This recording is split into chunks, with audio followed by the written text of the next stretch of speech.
今天我们来讲一下怎么给这个西服收腰。这是西服的背面，我们量西服的这个腰在这里，它是12。我们以这个腰为中心，两边把它裁出要收的尺寸，翻到里面去，把中间这个缝口给它拆开，就看到里面的收缝在这里，把它翻出来，量出12英寸这里那个线，然后把它翻过来，要收半英寸，然后画线，这边也是，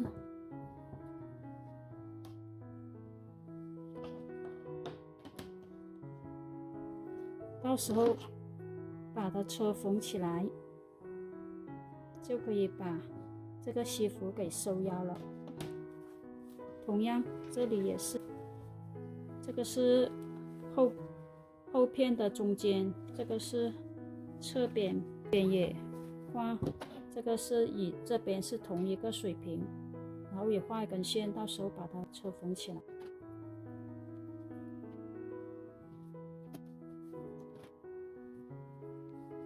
同样，这个衬布这里也要把它画出来，两边中间的也是一样。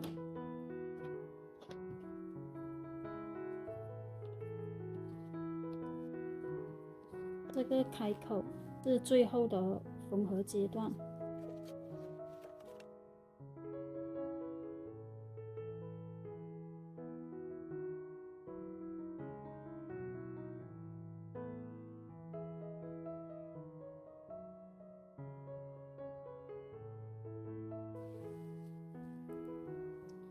把这个旧的线拆掉，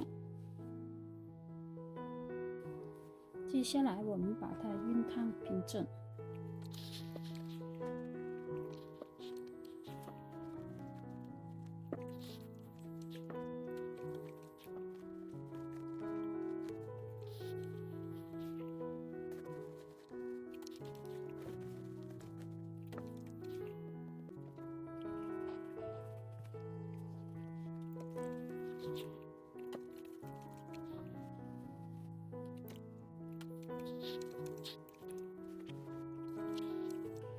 熨烫平整，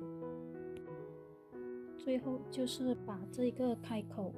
把它用机子缝合就可以了。